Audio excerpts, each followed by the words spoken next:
Assalamualaikum warahmatullahi wabarakatuh. Perkenalkan, nama saya Feni Ferisya dengan NIM 222521276. Di sini saya akan menjelaskan tentang aksi obat reseptor yang terhubung dengan protein G dan aksi obat yang terhubung dengan reseptor growth factor dan reseptor sitokin. Yang pertama, saya akan menjelaskan tentang apa itu protein G. Protein G adalah suatu protein yang terdiri atas 3 rantai polipeptida yang berbeda yang disebut subunit alfa, beta, dan gamma. Kemudian ada interaksi antara reseptor spesifik tersebut dan protein target diperantarai oleh suatu protein ketiga yang kemudian dikarakterisasi sebagai heterometrik guanin nukleotida binding protein atau disebut dengan G-protein. Reseptor yang terhubung atau tergandeng dengan protein G disebut juga reseptor metabotropik, yang merupakan famili terbesar dari reseptor membran sel.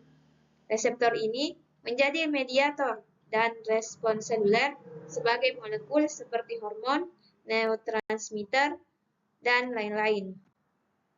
Mekanisme kerja dari GPCR. Yang pertama ada transduksi sinyal, yang kedua ada aktivasi reseptor, dan yang ketiga ada respons seluler. Transduksi sinyal ini di mana reseptor aktif akan berinteraksi dengan protein G, mengaktifkan dan menginisiasi jalur sinyal intrasel.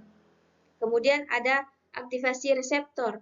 Aktivasi melalui jalur adenilat siklase adalah enzim yang mengkatalisis perubahan ATP menjadi bentuk sikliknya, yaitu siklik AMP atau KAMP.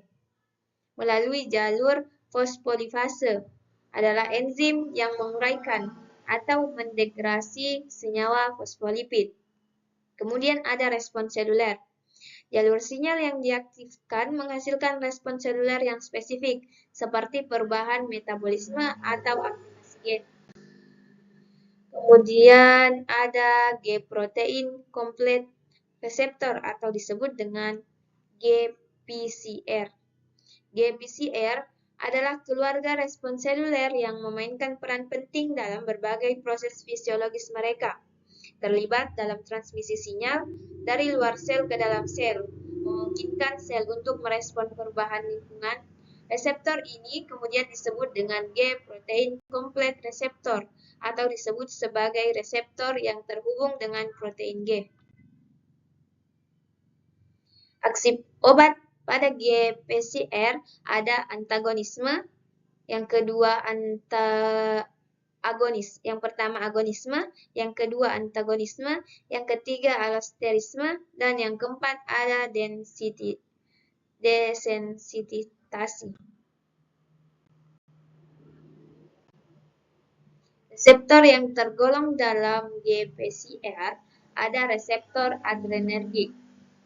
Reseptor adrenergik merupakan reseptor yang memberantai berbagai aksi saraf simpatik, meliputi pelepasan energi dari glukosa, denyut jantung, dilatasi, saluran pernapasan, dan pengaturan sirkulasi perifer. Selama kondisi normal atau tanpa stres, reseptor dan energik berperan dalam fungsi berbagai sistem dalam tubuh. Titik reseptor ini merupakan reseptor bagi neurotransmitter, golongan yaitu adrenalin atau epinefrin dan non-adrenalin atau norepinefrin, terutama menstimulasi reseptor energi, sedangkan neuropinefrin menstimulasi terutama pada reseptor alfa adrenergik. Contoh obat reseptor adrenergik ada prazosin tablet, ada propanolol, ada doxazosin masiliat. Yang kedua, reseptor yang tergolong dalam GPCR itu ada reseptor angiotensin. Reseptor angiotensin ini adalah hormon peptida yang berasal dari protein angiotensinogen. Angiotensinogen diubah menjadi angiotensin 1 dengan katalisis renin. Selanjutnya, angiotensin 1 akan diubah menjadi angiotensin 2 dengan dikatalisis oleh enzim AC, angiotensin converting enzyme. Titik angiotensin 2 akan bekerja pada reseptornya, memicu berbagai proses fisiologis yang menyebabkan kenaikan tekanan darah pada fungsi renal sehingga terlibat dalam patofisiologi berbagai penyakit seperti hipertensi, hipertrofi jantung, gagal jantung, dan penyakit nefropati diabetik. Contoh obat yang tergolong dalam reseptor angiotensin ada losartan, valsartan, dan candesartan. Selanjutnya, saya akan menjelaskan tentang aksi obat pada reseptor growth factor dan reseptor sitokin.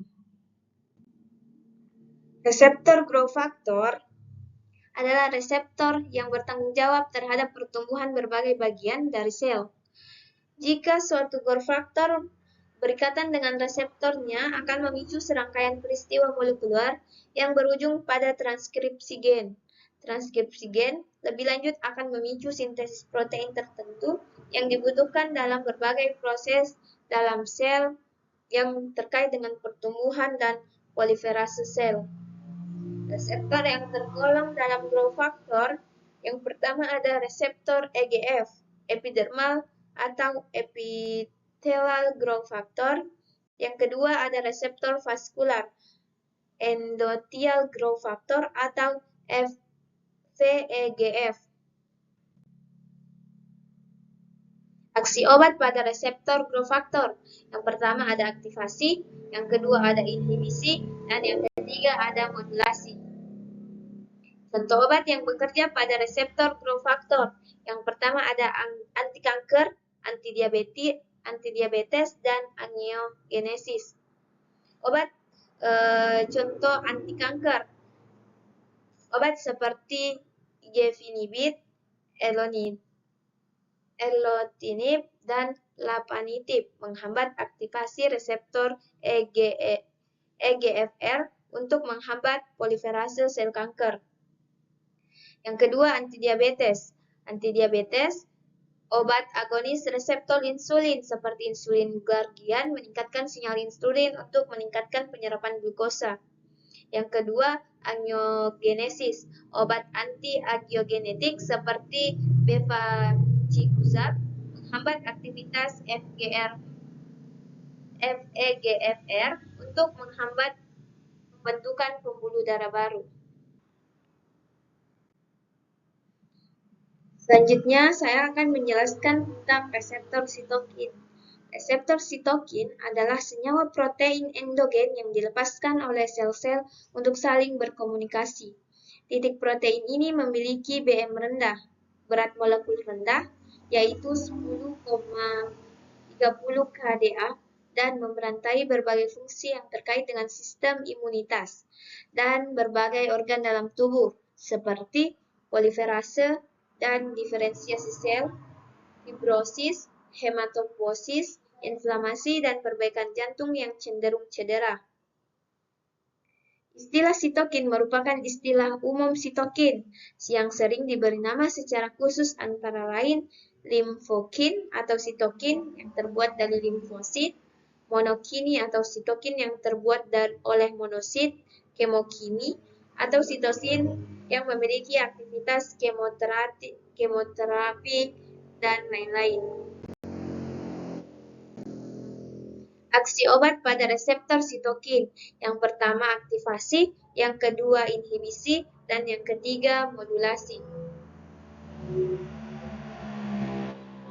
Obat dapat berkaitan dengan reseptor sitokin untuk mengaktifkan sinyal transduksi yang penting bagi respon imun dan inflamasi. Yang kedua inhibisi. Obat juga dapat menghambat interaksi antara sitokin dengan reseptornya, menekan efek biologis dari sitokin. Yang ketiga, modulasi. Beberapa obat dapat memodulasi ekspresi atau aktivasi reseptor sitokin mempengaruhi sensitivitas sel terhadap rangsangan sitokin. Kemudian ada mekanisme kerja obat pada reseptor sitokin. Yang pertama, blokade ikatan. Obat dapat berikatan pada bagian ekstraseluler reseptor sitokin untuk mencegah interaksi dengan sitokin. Kemudian yang kedua, hambatan fosfolirase. Obat dapat menghambat fosfolirase komponen sinyal intraseluler seperti enzim JAK atau STAT untuk menekan aktivitas jalur. Kemudian yang ketiga, induksi degradasi. Obat yang dapat mempercepat degradasi sitokin, sinyal intraseluler untuk menurunkan aktivitas jalur. Contoh obat yang bekerja pada reseptor sitokin. Yang pertama, antihistamin. Contohnya seperti obat cetirizine, menghambat reseptor histamin untuk menekan respon alergi dan inflamasi. Kemudian yang kedua, imunosupresan. Obat seperti methotrexate dan azathioprine menghambat sinyal sitokin untuk menekan sistem kekebalan. Yang ketiga, biologi. Antibodi monoklonal seperti infliximab dan tocilizumab mengikat sitokin dan menghambat aktivasi reseptornya.